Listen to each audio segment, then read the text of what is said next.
So this is September 26th, 2009, and this is a Pathwork teleconference on Pathwork Guide Lecture 207, The Spiritual Significance of Sexuality. And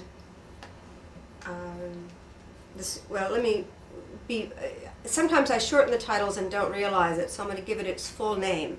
The Spiritual Symbolism and Significance of Sexuality. So this is a very powerful lecture. For those of you who are listening, I really recommend that you read it. There are lectures that are difficult to understand. There are lectures that are very confrontive about our current state of being, and so sometimes we can feel resistance to the lecture, and that shows up as numbness or irritation or a number of other things. There are some lectures that are fairly straightforward and clean. They're a delight and a pleasure to teach. For instance, with this lecture, I felt no need to add to it with other lectures because I really think that this is going to come through fairly straightforwardly and clear. The other aspect of this lecture is it's very powerful because people care. And so I welcome your questions as we go along. And there will be a question and answer session after this recorded portion for an hour if you'd like, so that you can, if your questions are personal, you can ask them at that time. So in terms of talking about sexuality, what I like to say when I teach the spiritual qualities of sexuality is that the manifestation of sexuality is the subject of pop magazines, television, radio, discussion shows. There's so much discussion of sexuality.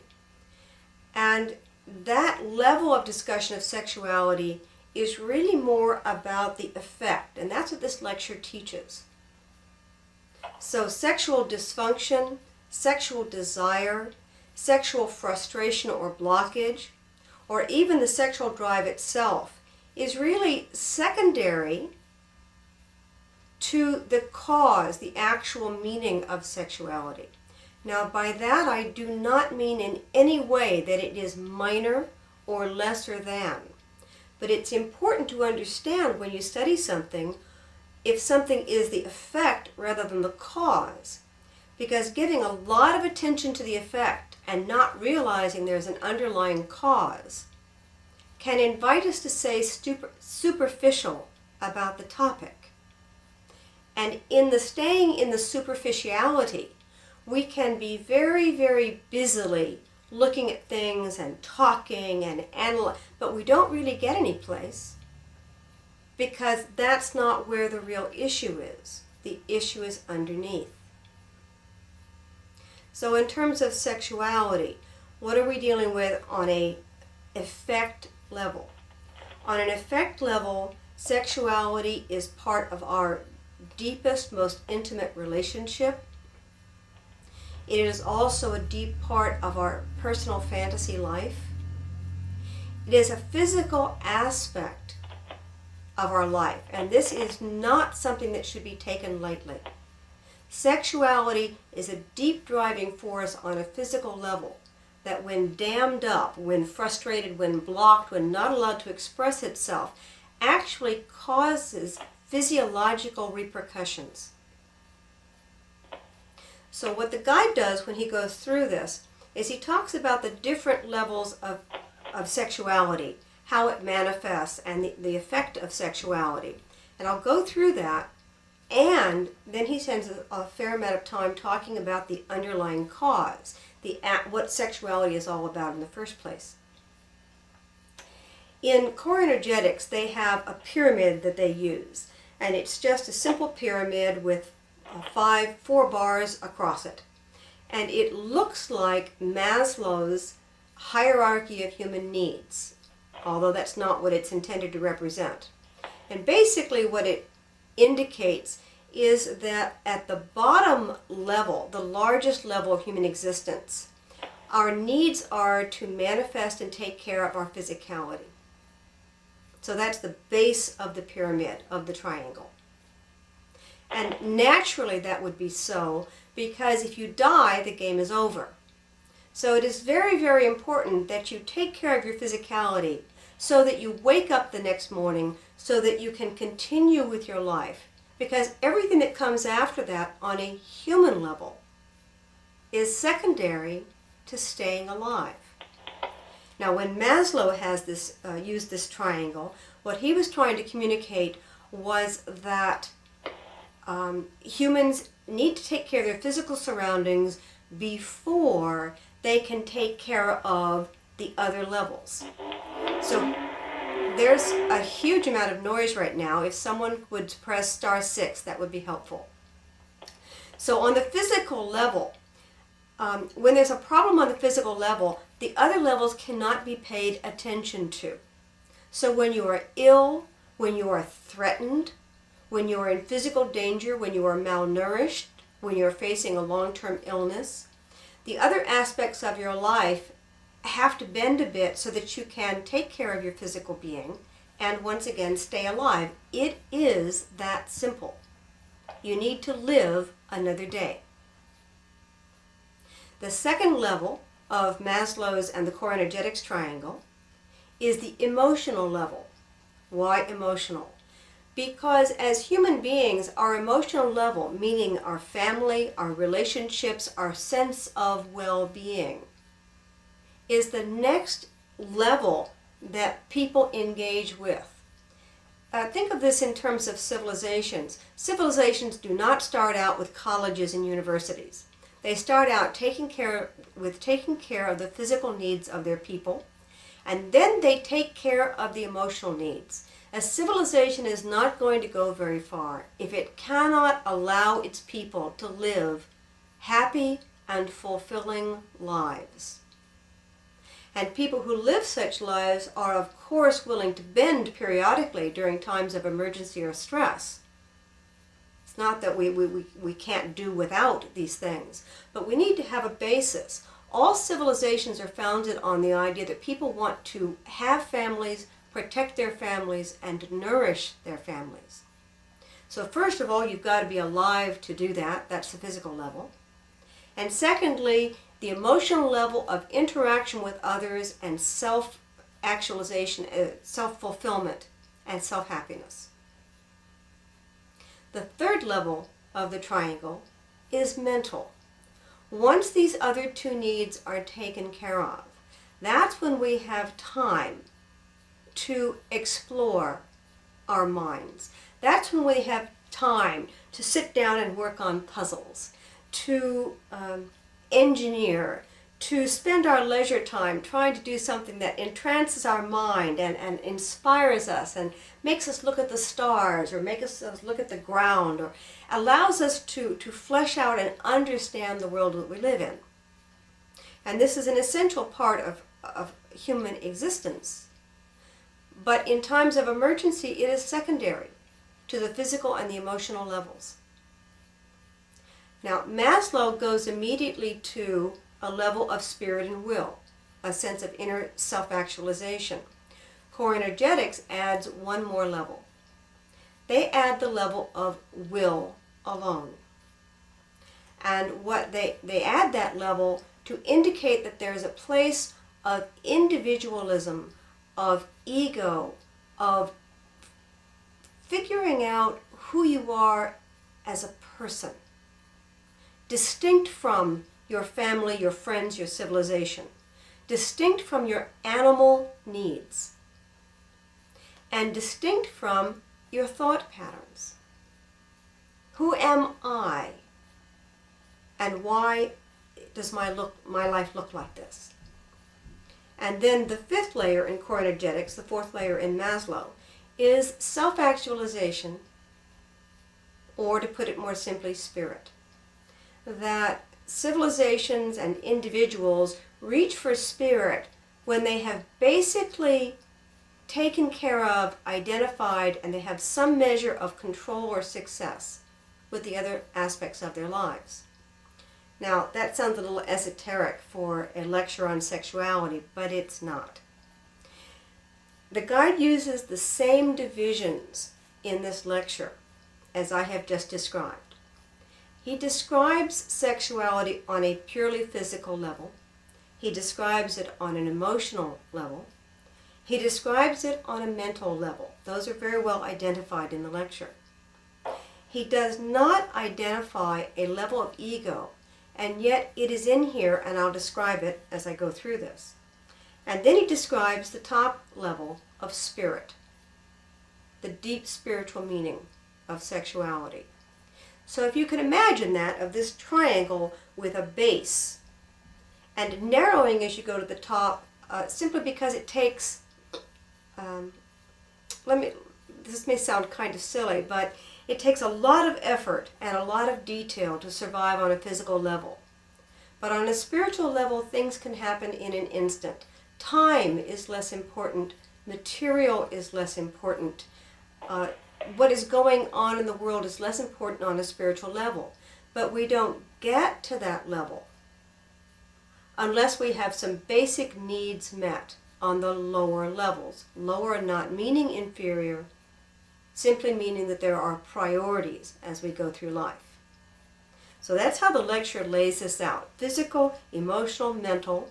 I'm going to describe a layer of ego, and then the spirituality. So let me walk through these now that we have a slight outline. On a physical level, the guide says something really fascinating. He says that sexuality is consciousness reaching for fusion that is an irresistibly strong urge in all organisms, even organisms that do not seem to be alive.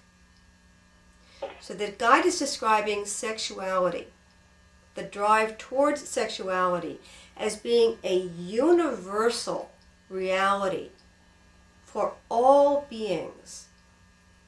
Whether or not you understand it in terms of consciousness reaching for fusion, or if you do. And one of the reasons that people study the lectures is that if sexuality is consciousness reaching for fusion, and it's instinctive in us, then aren't we going to get there anyway? Yes, many of us are. You will get there. Because of the irresistible urge, you will not give up on this part of your life. What studying spirituality does is it gives us an ability to accelerate this process. It gives us an ability to get there faster, and also to be able to identify things that are holding us back. So, if we were all dogs and cats and sheep and cows and zebras and lions and tigers and bears, sexuality is an urge to be with, to fuse with the task that we have on the earth. And in animals, it may be just a matter of finding a mate, getting enough to eat, finding a nice place to lay in the sun, and enjoying your life. So there we are with the physical and even the emotional in the animal kingdom. But with people, we add the mental layer. And that mental layer means we want to know why. We want to know what's going on. If things aren't working, we want to do something about it, and we don't just want to bumble through life. So back to the physical again. That this is an irresistibly strong urge in all beings, which means that we're all going to be working on this. That we're hardwired in a way that makes it impossible for us to simply ignore our sexuality. Like eating and drinking and activity. Sexuality is a basic force within us. And by utilizing the sexuality, we have the opportunity to move towards fusion. The more of these levels that we involve in this fusion, the more fulfilled we will be in the process. And the stronger and deeper our fusion will be. So the physicality is critical, just like the larger base of this triangle that I described. The physical is terribly, terribly important. But all by itself, it leaves us unsatisfied. And a lot of free-form sexuality, or sexuality simply for the sake of exercising that energy, becomes either compulsive or unsatisfying because it may only satisfy that one layer.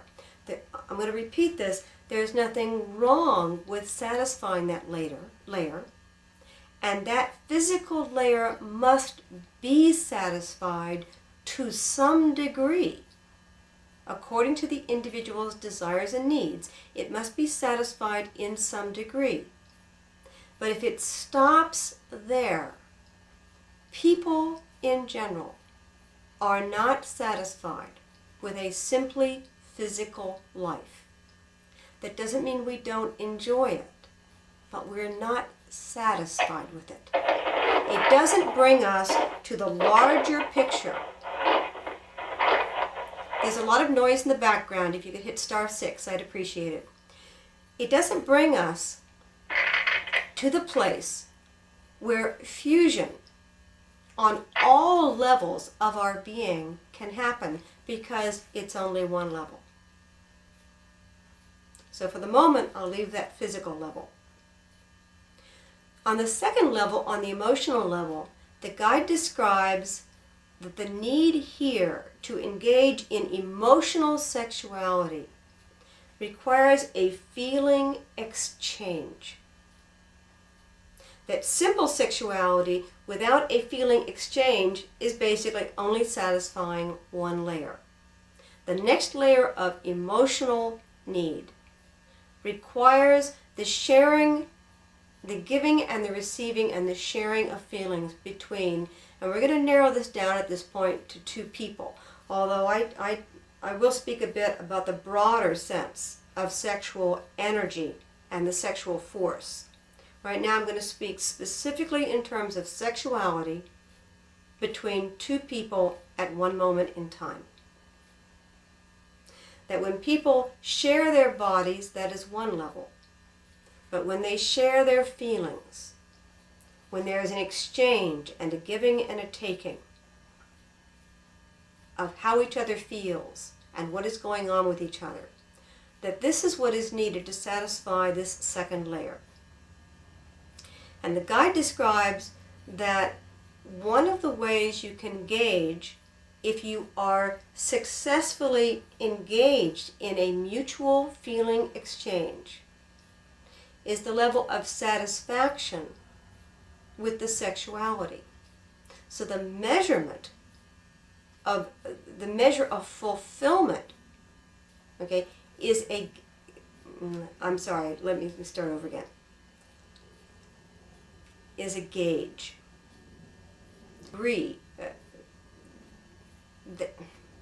Well, I'm going to start over again. This is very interesting. I'm rattling around here because I wrote it down, and I usually speak without notes, and when I do have notes, actually they confuse me. The guide spends a lot of time talking about the fact that we need to access the real person and we need to be real ourselves. So on this feeling exchange level, we need to go past what we want the other person to be, and even beyond who we want to be. That in this level of feeling exchange, the satisfaction that you will receive from sharing yourself with another person will come as a direct result of whether or not you are ready to share yourself as you are and to receive the other person as they are. So in this feeling exchange, just like I described that physical sexuality can become superficial if that's all there is. In the feeling exchange, simply sharing words or going through phrases or walking through the motions, if there is any level of politeness or ritual or anything that's not real on this level, you're not truly fulfilling the emotional level of sexuality. The emotional level of sexuality is most fulfilled when you see the other person for who they are. And one of the things that the guide talks about in this lecture, which is particularly beautiful, is it's almost like he's joking. And he says, to know another person is such a wonderful experience. How could you possibly ever be bored? Now, he doesn't say it, but I'm presuming the guide says that even knowing ourselves is a lifetime experience of exploration and enjoyment. And when we include someone else, his phrase is, how could you ever be bored with another person if you are seeing them really, who they really are? So again, we're talking about a feeling exchange on a deep, profound, and honest level, without guile, without pretense, and without hiding. So that is what is required to satisfy the emotional level of sexuality. And any pretense or guile here is simply going to keep it at a more superficial level. The next level the guide talks about is the mental level. And what he talks about here is this is a matter of sharing your mind and your ideas. And this is where it's not that you don't need compatibility in all the other areas, but physical compatibility is a decision that you make, not a reality. There is no technical reality with tall, short, fat, thin, race, ethnicity, there's no real hard boundaries regarding physicality when we talk about sexuality. And the same thing is true about emotions. There's no reason one human being cannot fully connect with another. When it comes to the mental level, there are some realities. And those realities are that one person may not be able to share and understand the mental reality of the other. And this is where compatibility in terms of, and I don't want to make this simplistic, because what it might sound like is you need somebody at your own level.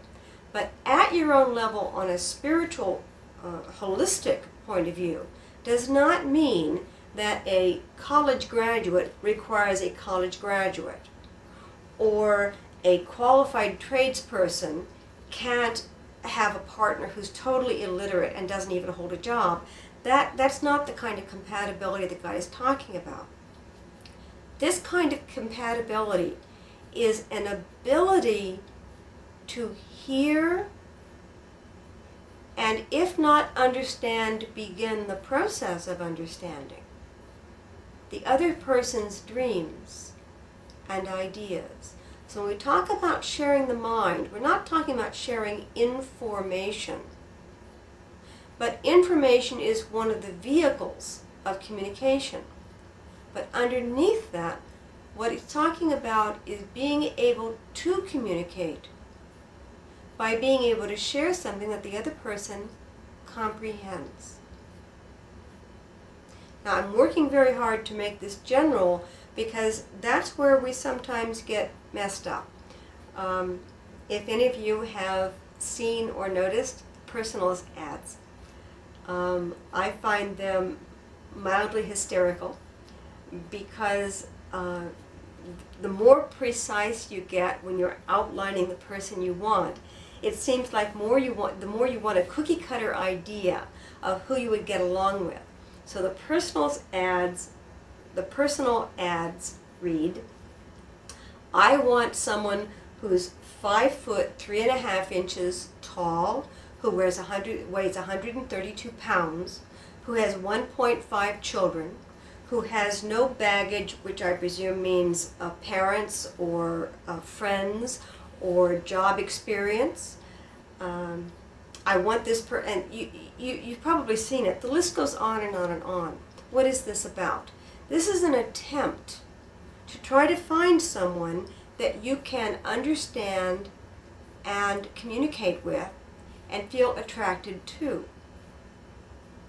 But what we're talking about in the spiritual symbolism and significance of sexuality is a place where if your heart leaps towards another person and you make a decision to connect with that person, you will probably be able to overcome any boundary there is.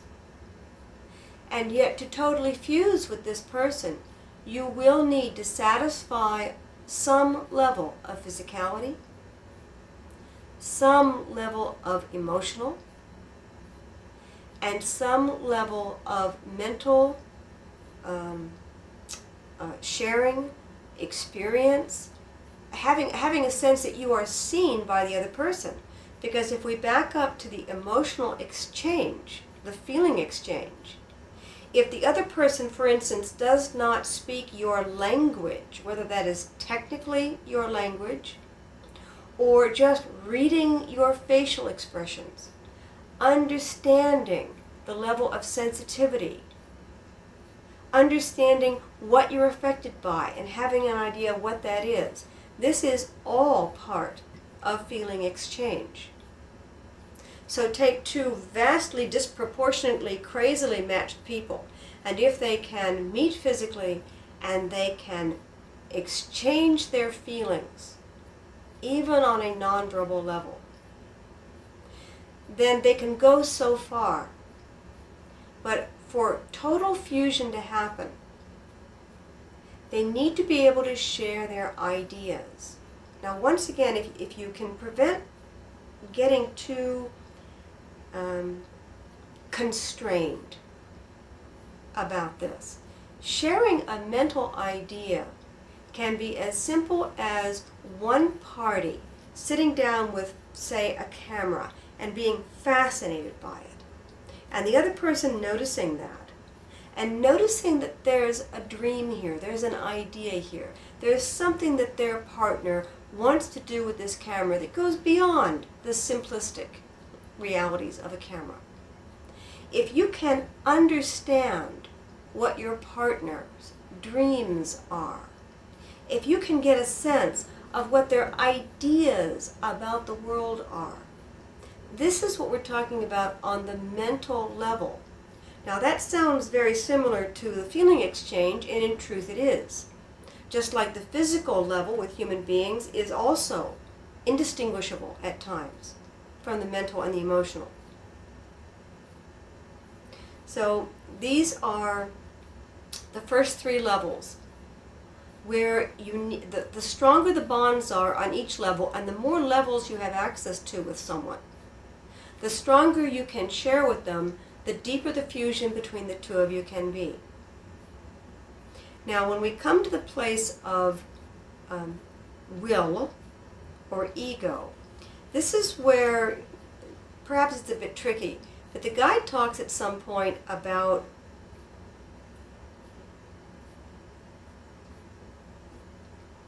that we do not truly see others, that we see what we want to see.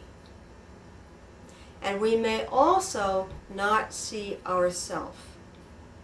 We will see what we aspire to be rather than who we are. And this is the area, even though it sounds like feeling and it sounds like a lot of other things, this is the area that I'm going to call the area of ego and will. Will is a two-edged sword like everything else. You need will to get through life. You need will to accumulate education, to make friends, to be out in the world enough to attract a mate, to do whatever it is you have to do in the world. But your will also has the ability to feel that it must protect you or protect the organism itself by shying away from things that are negative or difficult to understand or confusing or frightening. And the part of you that does that is your ego. The consciousness, the part of me that is talking to you, that is trying to string the sentences together, is the part of me that is reaching into me and finding my feelings about the lecture and my mental understanding of the lecture. It includes telling me to sit up straight. It includes telling me to project so that people can hear my voice. But the part of me that is orchestrating all that is the part I'm calling the ego. And for two people to fuse together, they also need to meet on the level of ego. And by that I mean that you need to want to be with the other person. That on a level of ego, if there's a reason why you're afraid to be close to someone and you close yourself off a little bit, then that person is not going to get to know you, which means it's going to inhibit the feeling exchange. And part of you is going to be closed off so that your sexual force and your sexual energy will not flow. Part of the physicality of sex is an energetic part, and that I think of it like flowing water. When the energy flows and there are no blockages, when it does not, when there's no force behind it, when it simply runs like a creek down pebbles in a brook, or flows like a long soft river, it simply moves and there's nothing obstructing it. And if there are things obstructing, it simply goes around it or waits a bit. There's not an urgency to the flow of energy. That's part of the physical level. But when you do not want to be seen by another person, when your ego mind says, I am not good enough, if they find this out, they will not like me, so I will hide or restrict that part of me, then at that point you are blocking up, you are damming up not only your physical energetic energy, but you are also hiding behind a mask on a feeling exchange level. And you are going to be preventing the person from getting to know you. Now, if you're blocking yourself on a physical level and you're blocking yourself up on a feeling exchange level, then naturally on a mental communication level, you would also tend to avoid a certain subject or over-talk a situation, try to impress someone, try to stay one place rather than letting the conversation drift the way it might naturally occur. So the level that I'm talking about will is the part of you that consciously dictates and makes decisions about who you are with, what you want, and is not in full communication, is not in full alignment with what the rest of you may want. So in effect, the conscious will is the place where dissonance takes place. If you have dissonance on a physical level, I want to eat and I want to exercise, eat, exercise, eat, exercise. Eventually you do one or both or nothing. If you have a dissonance on an emotional level, I like you, I hate you, I like you, I hate you, you may just sit there and feel all those feelings at once. On a mental level, if you say, I disapprove of this because of my values, but I like this aspect of it, so I'm back and forth on whether I want to proceed in a certain direction. But on a will level, when we hit dissonance, we feel that we need to make a decision. So it is the will that says, on a mental level, I'm back and forth on this, but I'm going to go ahead anyway. Now, there are times where that's reasonable and appropriate, but there are also times where we are trying to move forward without having resolved the conflict. And that's where the will level can mess up all the other levels and create a lot of problems for the organism and for the individual. So let me see if I can repeat this.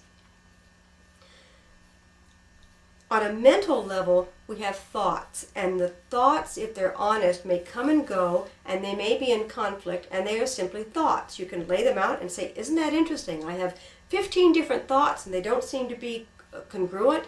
They don't seem to be too coherent. I wonder what this is. On an emotional level, you can have different kinds of feelings and say, wow, look at these conflicting feelings. They're all over the map. I'm crying at funerals. I'm crying at weddings. I'm happy at funerals. What is going on here? But that's just the emotional reality. On a physical level, you can feel an urge to do something and a reluctance to. And you may literally go back and forth on your feet. You may take a step towards and take a few steps back. But the part of you that decides what to do in a given situation, that part of you is determined by your ego, by your conscious mind, rather than a mental process. So that's why I'm putting this in the triangle. It's in the lecture, even though it's not identified in that way. And the last level of these are levels of fusion that the guide talks about. So he literally talks about it in terms of emotional fusion, mental fusion, and spiritual fusion. And if you can imagine this triangle with all these different layers, when all 5 are connected, including spirit, when all 5 are connected, that is what the guide says happens when you are in total and complete fusion with another person. So the spiritual level of this triangle in terms of our spiritual needs, which may include self-actualization or our ability to perceive the greater reality of what we're here for. When we perceive, when we feel that epiphany, when we feel that rightness, when we feel that we are at peace with and understand, and by understand I mean that we feel comfortable with on all levels of our being what is going on in the moment. There is a place in an epiphany, in a total fusion, where it goes through all 5 of these layers. Our physical agrees, our emotional agrees, our mental agrees, our ego agrees, and that deeper part of us, which we can term the higher self or the real self or the divine self, child within, angel within, whatever term suits you. But the inner part of us that inspires all of this activity, when all 5 of those layers match, that's what the guide is describing when he talks about total spiritual fusion. And what he says, and I'm really talking about the tip of this triangle right now, what he says is that experiencing that fusion while in human form is actually, the reality of that is that we are actually experiencing what is real in the spirit world on an eternal layer. So what his phrase is that fusion is an experience of the true existence in the eternal. Total fusion is an experience of our true existence in the eternal. Now, why is sexuality so powerful? Because depending on the development of the individual, even a lower developed individual who does not have all these aspects in terms of consciousness can experience a physical and emotional orgasm during sexuality. Sexuality is like the great common denominator. Anybody can have it.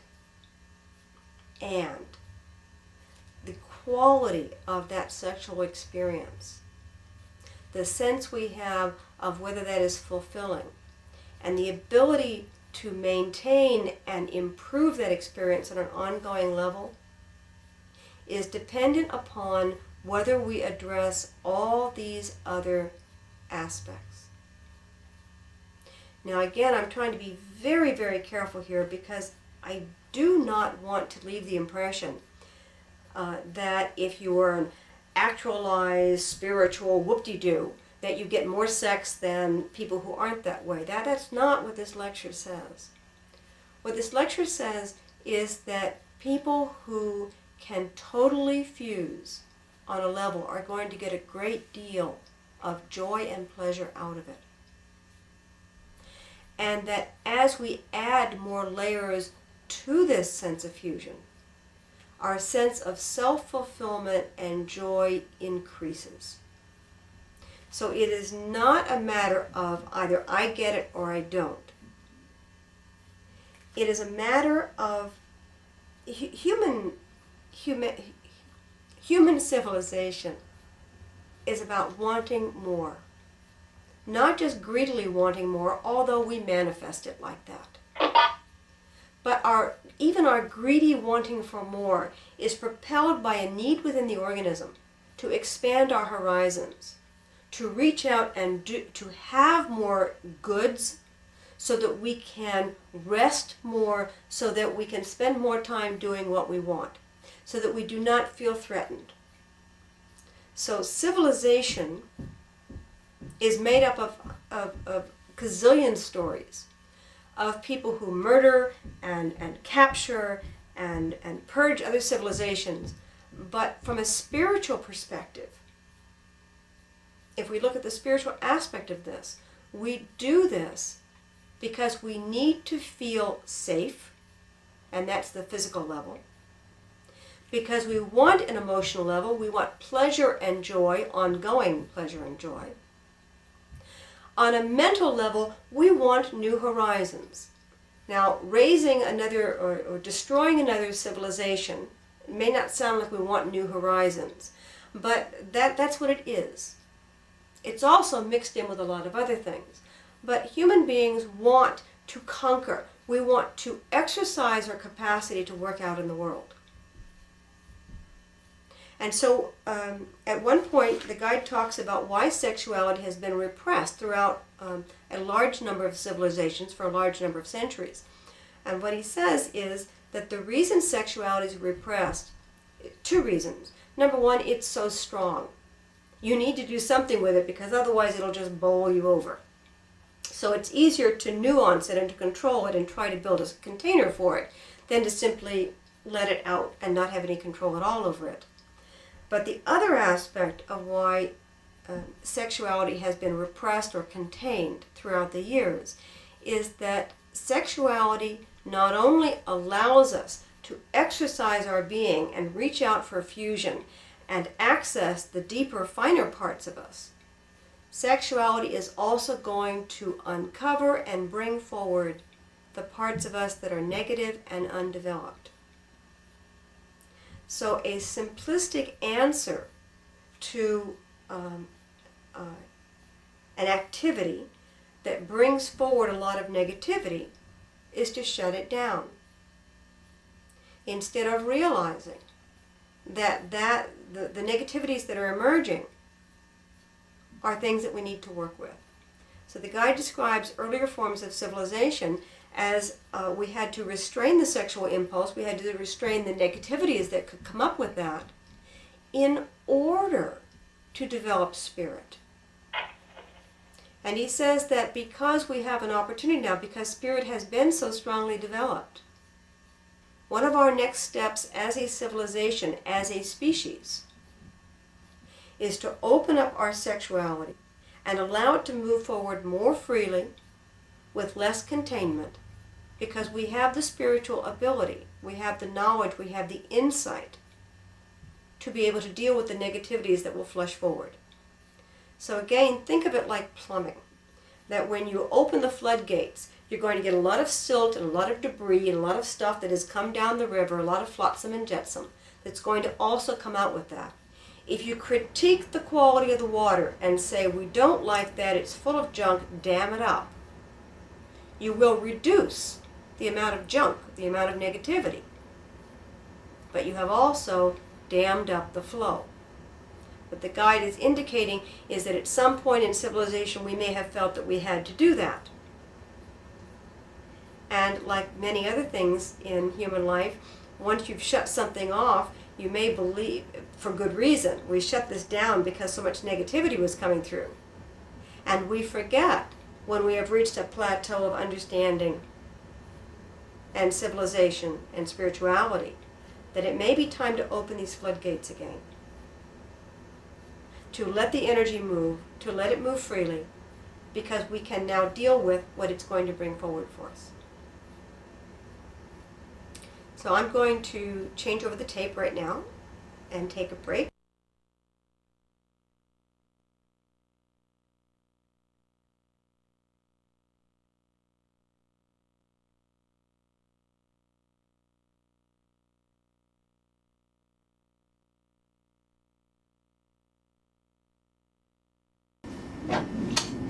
So this is part 2 of the symbolism, spiritual symbolism and significance of sexuality, Pathric Guide Lecture 207. What I've tried to do in the past hour is to go through the different levels that human beings function on: physical, emotional, mental, will or ego, and spirit. Now, I haven't gone a lot into spirit, but I wanted to give you an idea of this triangle because it's a very useful matrix. Towards the end, I was talking about negativities and how negativities come to the surface in the sexual current, in the flow of sexual energy. Negativities appear in all aspects of our lives. But when they appear in areas that have less urgency, that are easier to resist acting upon, they may be able to stay contained. Both the positive and the negative aspect of sexuality is that it is irresistible. So because we have this basic ongoing urgency to express ourselves on a sexual level, either physically or emotionally or energetically, we are not fully able to contain those negativities. And that's a positive. Negativities are never fun. It's never good to see your bad habits. It's never good to realize, when I say it's never good, it is uncomfortable to come face to face with your own discrepancies. It is uncomfortable to realize that you have been hypocritical or unfair. It is distressing to realize that there is cruelty in you. In areas in your life where you are not compelled to act, where there's not this strong current and force, you might be able to dodge seeing those moments. You might be able to stay contained and controlled. But the blessing of sexuality is that we're not quite able to control and contain it. And what that means is that who you are will manifest in your sexuality. I want to take a second here and define how I'm addressing sexuality. When I give workshops, I tease, I hope this comes across the way I mean it to on tape. When I talk about sexuality, I'm not talking about genital sexuality. Genital sexuality, the touching, the act of intercourse, the technical and technique aspects of relationship are, relatively speaking, so far down the line from this. When I speak of sexuality, I speak of it in the terms that Guide speaks of in Lecture 44, The Forces of Love, Sex, and Eros. And that is that sexuality is the life force itself. Yes, it manifests in a procreative way. Yes, it manifests in a way that tends to center around activities that create babies. But it is more than that. And people who do not have a sexual outlet, a genital sexual outlet, will take that same force and they can sublimate it into their work, into the passion of being an architect, into the passion of being an artist. They can sublimate it into the passion of taking care of their family. So if you see a single parent who has tons and tons of energy and is taking care of a huge family, possibly intergenerational, one of the places that person can get that energy is the sexual force itself. It can manifest with a partner. But it can also manifest on many, many, many other levels of human activity. But you can identify this force because it is so strong and so irresistible. It is a good portion of what our compulsions and our the impulses that we just can't seem to resist. This is the life force in us, the part of us that wants to know, that wants to touch, that wants to feel, that wants to examine. And sexuality is one current of this huge life force. And when we cannot get our needs met on a human sexual level, then we may decide or may be able to get our needs met in a wider arena. And we will use that same energy. So when I speak of sexuality, I'm talking about the life force driving us to express ourselves, to be known by others, to feel comfortable and confident in the world, standing on our own 2 feet, being a human being. And also driving us to reach spirit. So if what human sexuality represents is the total fusion that is actually the reality of being in spirit, then so are the other aspects of human experience that mimic this, that allow us to feel part of our community, part of our species, part of our family. And in the giving and taking, the same thing that happens in sexual congress, in the giving and receiving of ourselves, we can give and receive of ourselves in the world to other people on many, many other layers. So I invite you to consider this lecture as an allegory of how human beings begin to access the real world of spirit. That this planet we're living on, as the guide presents it, I shouldn't say that as I present it. I should own up to that. As I present the lectures. That I present the lectures, we as humans on this planet are an allegory for everything that is in spirit. We are here to accomplish something. And we all have different tasks. The guide mentions this in this lecture by saying that in fulfilling your sexuality, you are actually performing a spiritual task. I want to pause at this point and find out if there's any questions. And if you've silenced yourself, you'll have to *6 for me to hear you. So, okay.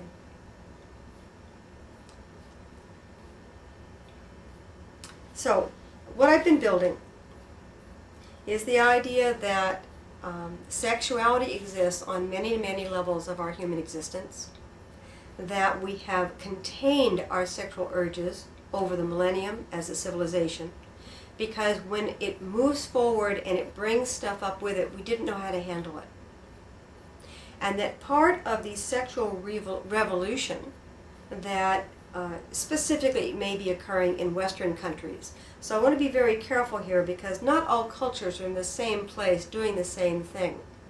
And just because a wide spectrum of countries or cultures are in one facet of self-development does not mean that another group of cultures is not in a different level.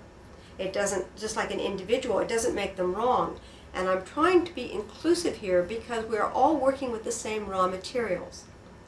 We're all working with a desire to be, a desire to self-actualize, a desire to be in the world, a desire to be with other people, to be seen and to see other people. And so this is I'm trying to give this an overview. This is sexuality in general. So when the phrase is used that man is a sexual being, that's how I understand that phrase, that mankind is a sexual being in the sense that we have this energy and we want to move it and we want to see it and enjoy it. And we have found many, many different levels to exercise this energy on.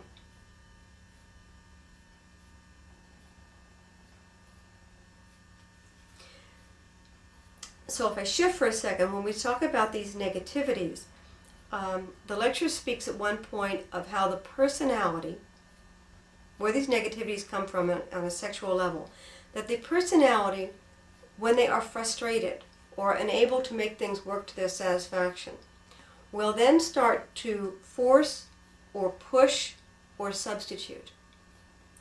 And that this takes a small hindrance and makes it a bigger hindrance. It turns it into a blockage.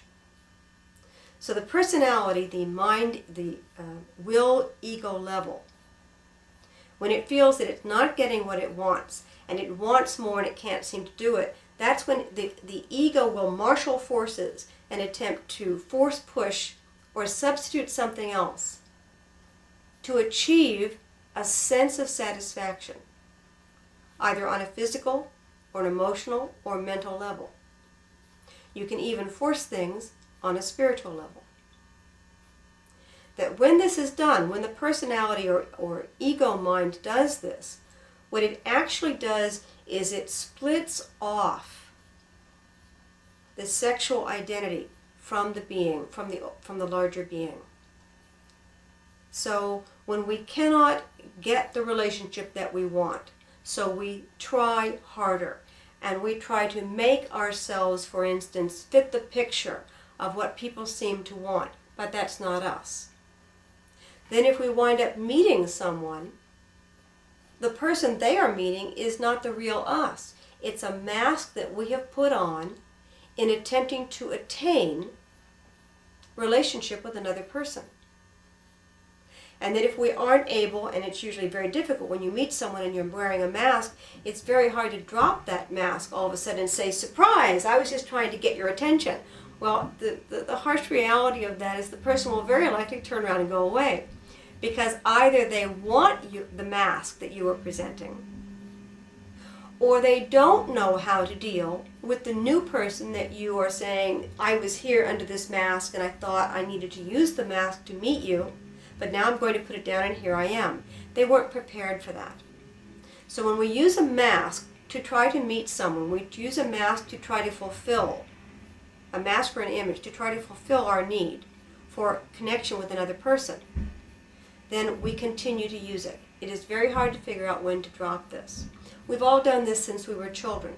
And this is where this lecture integrates with the other lectures that I've been presenting for the past year or so. As you can probably hear, it integrates with the lecture on images.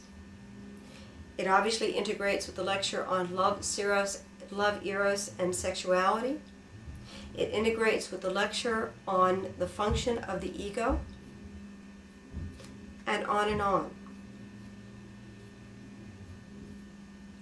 So what is, part of this is I've talked about the spiritual symbolism of sexuality in terms of being the life force.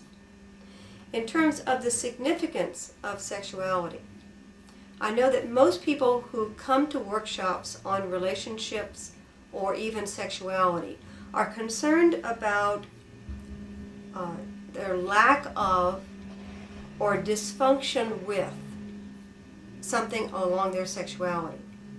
And what the guide talks about here is that we need to go deeper than that. We need to go underneath that. That the dysfunction or lack of relationship that we have is the effect.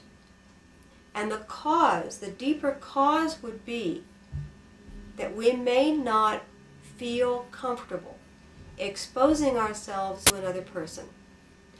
Physically, we may not be comfortable with our body. We may not feel comfortable with our sexual desires and how we have decided they want to manifest. We may not feel comfortable with our emotions. We may not be comfortable with our mental. Let me give you some examples of that. Physically, and this you've got to have a sense of humor about this, because it's very true and it's very painful. And it is so painful that it's easier to just laugh a little bit about our human foibles than to treat them so deeply. Most people have some degree of physical issue about their physical bodies. Even people who have perfect bodies, actually they're worried about any imperfection within that perfection. So we can look at someone and say they're a perfect specimen. They're handsome, they're well built, their muscles are toned, they're the right size and shape. But that person may actually feel that they are unable to relax and be themselves because they are fitting an image of what they ought to be.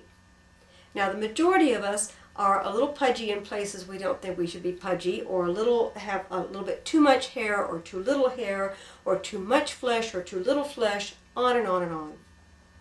But in any area where you feel you are deficient, if you can imagine for a moment that you would just contract slightly in that area and not want it to be seen, readily seen by another person.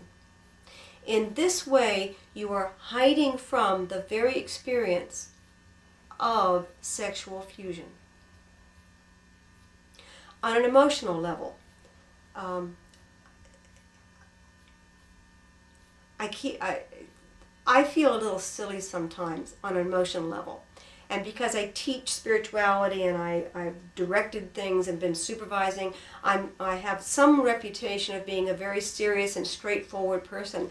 And then when the silly moments come around, it feels sometimes that there's no place for that. That I destroy people's image of who I am when I get goofy or relaxed or silly. Well, that's important. It's important for me to do that because I am not serious all the time, and I'm not teaching all the time, and I'm not good all the time. And everybody's like that. So on an emotional level, in the places where you have feelings that you don't feel are appropriate, or you're embarrassed about, or you're holding back, or once again, if you're shrinking back from sharing that with someone, then you're not ready to do a true feeling exchange with that person because you have judged the value of your feelings. On a mental level, the thing that came to me was that you can have you can feel very free about your physicality, and you can feel very free about your emotions, but you may hold ideas that the other person may think are a little strange. And so you may have some reservations about sharing with them. Now, on a joke level, this is like being a secret Republican or Democrat when the other person isn't. It could also involve having an interest in something that the other person, you feel that the other person might consider to be silly or really out there or bizarre or have had a negative experience with. And if your truth is that you are very, very committed, for instance, to your religious beliefs, and you have had experiences of other people putting you down a bit because religion is on the out now and you should be more hip and cool and have a new age thing instead of being a Methodist or a Catholic or whatever it is you are. If you hold back your ideas about God and theology, if you hold back your ideas in the political arena about what you see and what you feel are solutions, if you hold back your ideas about where we are, where we're going, just because the other person may not agree with them, in that place you are also hiding from that person. And you will be unable to meet them and achieve fusion on that level. In terms of will, an example that the lecture spells out is that there are male-female components that are not gender-based per se. And I remember one of the things the guide said in this lecture is that when a woman becomes a mother, she takes on a great deal of the male aspect in caring for the child because it's a very active process. And the infant, be it male or female, is in a very receptive or feminine place for an extensive period of time. So on a will-ego level, Okay? There are times where we may want to be receptive, and we feel that the other person would think that would be weak. So we might be more aggressive, attempting to hide the fact that that's not where we are. Again, you can see where you're not really being honest with the other person. That's not where you are. That's not who you are at that moment. And the fact that it's confusing or difficult to understand, or perhaps even causes dissonance, that is something to be shared, examined, and supported rather than hidden. And on a spiritual level, if what you're after is fusion on all levels, and the other person does not want that, and you shy away from fusion in a misguided attempt to have fusion with that person. If they think I'm too holier than thou and too spiritual, they won't fuse with me, so I'll pretend that that's not what I am. Well, immediately you are again in a mask, even though it may look like a spiritual mask at the time. So what I'm talking about here is how the personality can attempt to gain fusion through subterfuge, where we can try to reach another person and be with another person, but because there's a forcing in it, or a contraction and hiding in it, we actually cripple ourselves and deny ourselves the very thing we want. So the last point I wanted to make in this, it was a beautiful phrase towards the end of the lecture, that what we're talking about here is gaining, talk about it for a second, that this lecture on sexuality is talking about fusion on all layers of the personality, with the acknowledgement that we may be working on one or two layers at a time because of our human development, and that is a task, and that we may need to work only on a few levels. We may not be able, or it may not be our task to work on all 5 levels. It may be our task to become better at, for instance, the feeling exchange level. And that, I'm going to digress with this for a second. If our spiritual task right now is to improve our ability for feeling exchange, we may engage in life activities that do not include sexuality. Not because we don't deserve it, we do. Not because it isn't good, because it is. We may engage in those activities, disengage in some activities because we need to specialize and gain, I'm going to call it expertise, but perhaps a better word is experience. We need to get better at feeling exchange. And in order to get better at feeling exchange, we may need to uncrowd the room. We may need to put some things aside for a while so that we can focus on feeling exchange. And even though that might be done in a non-sexual environment, if we can accomplish that task, if we can learn to be as honest as we can be on a feeling exchange level, we can then take those skills and go forward into other relationships and exercise fusion on an increasing number of levels. So what I'm speaking of here is, even though the point is fusion, you may need to get there like a sailboat by going in a different direction for a while and then coming back and forth and back and forth, practicing these skills, becoming better at these activities without the pressure of having to do everything at once. So let's call this harmonious fusion, meaning that right time, right place, this is exactly what your developmental task is. It's right in front of you, here it is, and it seems to be going well. If we term that harmonious fusion, I'll read a quote from the guide. Harmonious fusion builds up to a point of total fusion. Harmonious fusion builds up to a point of total fusion. One of the lectures that I gave a while back was number 143 on unity and duality. And the short version of that is that dualistic thinking is all or nothing thinking. And when we say, I don't have fusion, that may be true. But that's an all or nothing statement. I have it, I don't have it. The actual reality is that we all have some experiences of fusion. And the idea is to gain more and more of them, to integrate them, to build upon our experiences, to use our strengths to support us while we work on our weaknesses. And this is what the guide is talking about, I believe, when he talks about harmonious fusion. And that is working towards a goal and accepting that we're not completely there yet. And that's how I define this quote: harmonious fusion builds up to a point of total fusion. And when we speak in dualistic terms, we say, I want total fusion. Wonderful. And it is a process to get there.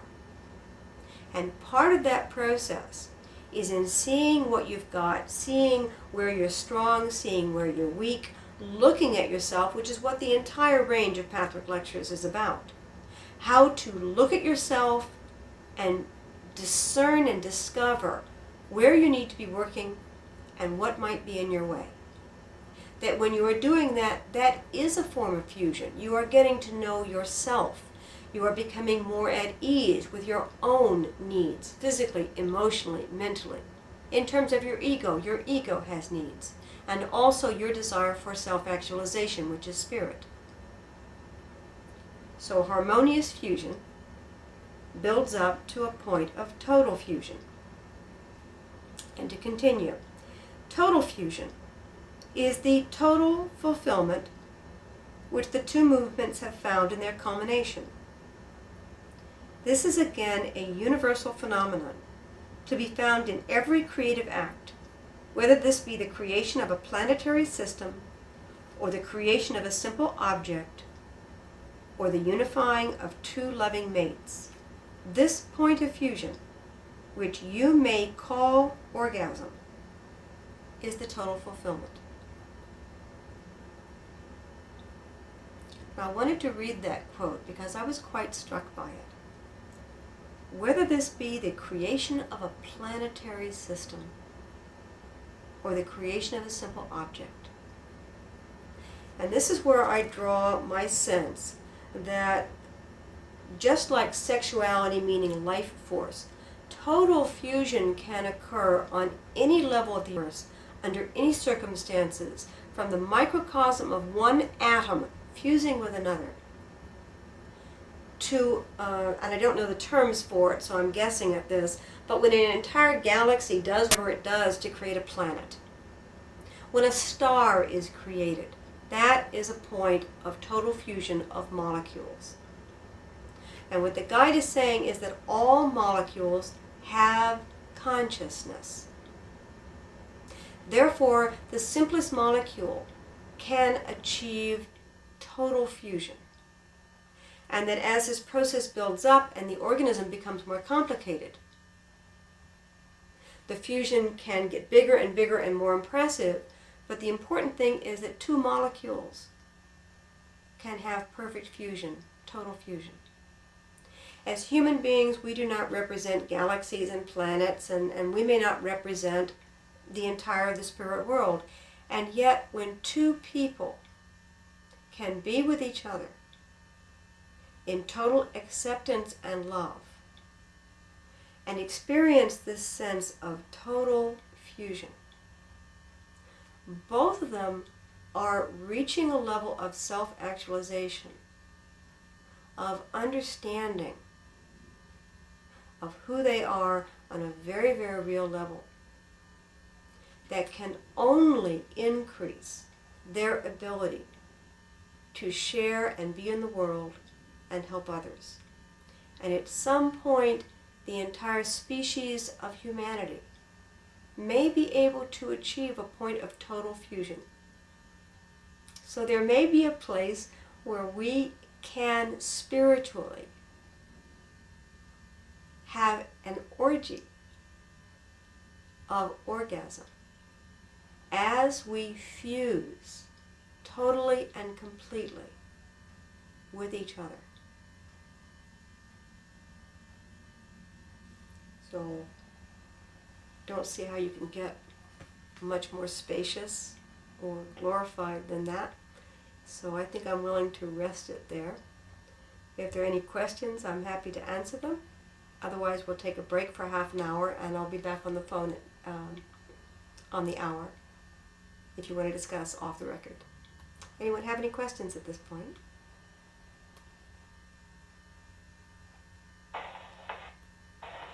Okay.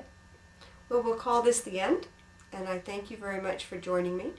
And if you'd like to join in half an hour with the same phone number and PIN, we won't be recording it, and we can go through perhaps more questions and answers on an individual level. So thanks very much for being with me today. Bye. Bye-bye. Thanks, Ben. Bye. Thanks, Dan. You're very welcome. Thank you. Bye-bye. Bye. Yeah. Yeah. Thank you.